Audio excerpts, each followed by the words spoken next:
एक और बड़ी खबर जहां नूह हिंसा मामले में आपको बता दें एक्शन तेज हो गया है। नूह हिंसा मामले में अब तक 40 केस दर्ज किए गए हैं। हिंसा के अलग अलग मामलों में एफआईआर दर्ज की गई। उपद्रवियों की पहचान में पुलिस अब जुटी हुई है। उनके वीडियोस को खंगाला जा रहा है और पहचान के जरिए पुलिस कार्रवाई कर रही है। और अभी किस तरह की स्थिति वहां पर है, पुलिस की जांच जो है कहां तक पहुंची है, क्या कुछ एक्शन दिखाई दे रहा है, ये जानने के लिए हम सीधे रुख करेंगे हमारे सहयोगी वैभव जो कि इस वक्त ग्राउंड जीरो पर हैं।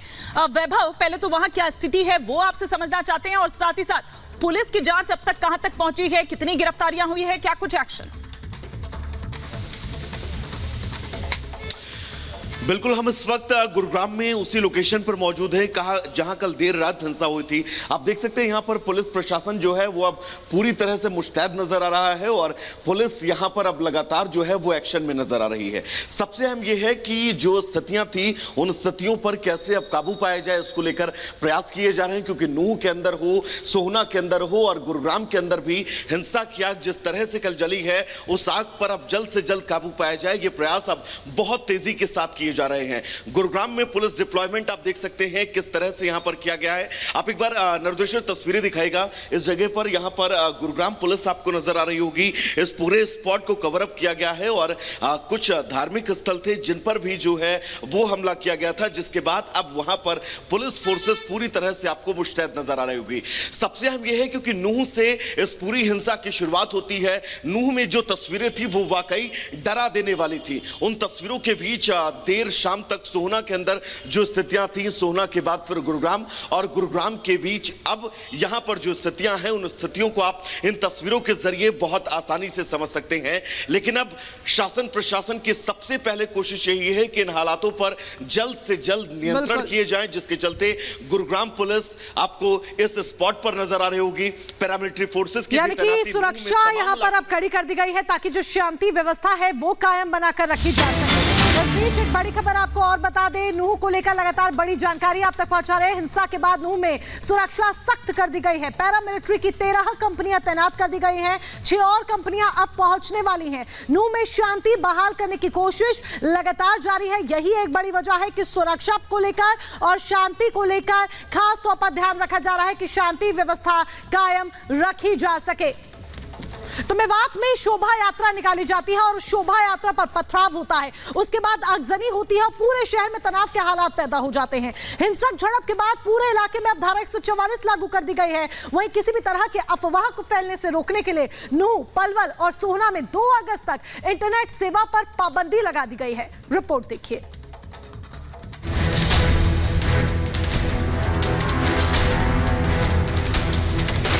शोभा यात्रा पर नफरती पत्थर, नूह में तनाव, आगजनी और पथराव, गाड़ियां खाक, दुकानें राख। सोमवार को हरियाणा के नूह और सोहना में हुई हिंसा के बाद पूरे राज्य में हाई अलर्ट है। संवेदनशील इलाकों को छावनी में तब्दील कर दिया गया है। वहीं किसी भी अफवाह को रोकने के लिए इंटरनेट सेवा पर 2 अगस्त तक पाबंदी लगा दी गई है। नूह, फरीदाबाद, पलवल और गुरुग्राम के सभी सरकारी और निजी स्कूलों को बंद रखने के आदेश दिए गए हैं।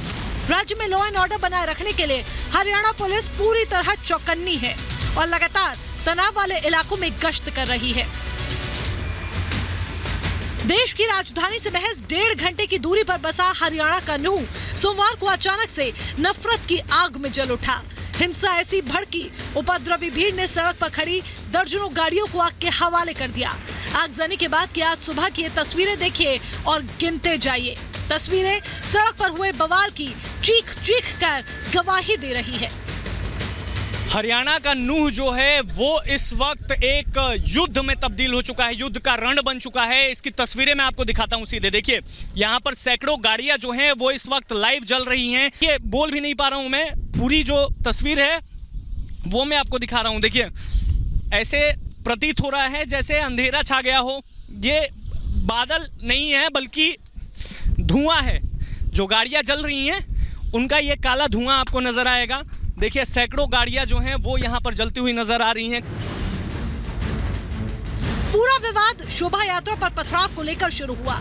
शांति से जारी यात्रा पर उपद्रवियों ने पहले पत्थर बरसाए, फिर आगजनी शुरू कर दी। उपद्रवियों की गोलीबारी में 2 पुलिसकर्मियों की मौत हो गई, जबकि कई घायल बताए जा रहे हैं। वहीं भीड़ ने एक साइबर थाने पर भी पथराव किया। ये तस्वीर आप देखिए, ये तस्वीरें यही बयां कर रही है कि सोमवार के दिन पूरा नूर जिला जो था, पूरा नूर इलाका जो था वो आग से जल रहा था, लेकिन तैयारियां जो थी प्रशासन की तरफ से बाद में पुख्ता होना शुरू हुई, जिसके बाद हर चौराहे पे पुलिसकर्मियों को तैनात किया गया। जो दंगाई उत्पात मचा रहे थे उनकी गिरफ्तारी शुरू की गई।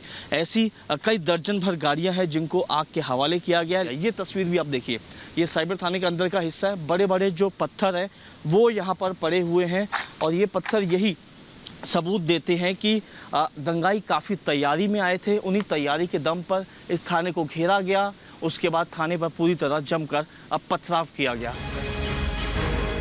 कुछ ही देर के बाद नूह की हिंसा की नफरती आग गुरुग्राम तक फैल गई। सोहना में भी भीषण आगजनी, पथराव और जमकर नारेबाजी हुई। जैसे यहाँ तोड़ ताड़ के, जैसे भी दिख रहा, सब तोड़ ताड़ के जा रहे थे वो। सब तोड़ के जा रहे। हाँ। आप लोगों ने रोकने की कोशिश नहीं की? रोकने की जान बचानी भारी हो रही जी यहाँ पे। कितने की संख्या में लोग थे? बहुत संख्या थी जी, मगर उन्होंने हॉस्पिटल को भी नहीं छोड़ा। सारे में पत्थरबाजी करी है, पूरा हॉस्पिटल तोड़ दिया है और इसके खिलाफ सख्त से सख्त कार्रवाई होनी चाहिए। हाँ, इधर खड़े थे हम, तो सब दुकानें बंद करके उधर चले गए थे जी, क्योंकि वहाँ से वो पत्थरबाजी कर रहे। कितने की संख्या में लोग होंगे? होंगे कम से कम 100-150 लोग थे वो। 150 लोग। आप लोगों ने रोकने की कोशिश नहीं की? सब, और फायरिंग वायरिंग भी हो रही थी इधर से, काफी गोली चलते देखा, बहुत तगड़ी फायरिंग हो रही थी। अब हरियाणा सरकार शांति बहाली के लिए एक्शन में है। हिंसा के बाद कई शहरों में कर्फ्यू लगा दिया गया है। वहीं मेवात जाने वाले सभी एंट्री पॉइंट्स को सील कर दिया गया है। सीमा से सटे इलाकों में सुरक्षा कड़ी कर दी गई है। पुलिस सीसीटीवी की मदद से उपद्रवियों की पहचान में जुटी है। इसके साथ ही रैपिड एक्शन फोर्स की तैनाती की गई है। देखिए, एज ऑन नाउ जो परिस्थिति है वो पूरी तरह से नियंत्रण में है। ये डेफिनेटली ये जितना बड़ा बवाल हुआ है और जैसे ये फैला है, ये अचानक नहीं हो सकता। और जहाँ तक मुझे जानकारी है, वहाँ पर दोनों कम्युनिटीज़ आपस में प्यार से रहते हैं, एक दूसरे के सामाजिक कार्यक्रमों में भी आते जाते रहते हैं। इतनी नफरत नहीं है। ये तो किसी न किसी ने मास्टरमाइंड की है, किसी न किसी ने इंजीनियरिंग की है। मैंने अधिकारियों को कह दिया है कि एक एक दोषी को हम सज़ा देंगे, जिसने जो ये किया है, शांति भंग की है, एक आदमी को भी नहीं बख्शेंगे। लेकिन गहराई के साथ हम उसकी जाँच कर रहे हैं। प्रशासन ने लोगों से घरों में रहने की अपील की है, साथ ही किसी भी अफवाह पर ध्यान न देने की भी सलाह दी है। लेकिन सबसे बड़ा सवाल यहाँ पर ये कि शांति से निकाले जा रहे शोभा यात्रा पर पत्थरबाजी कर माहौल बिगाड़ने की साजिश करने वाले मुजरिम आखिर कौन है? Bureau report, Republic Bharat.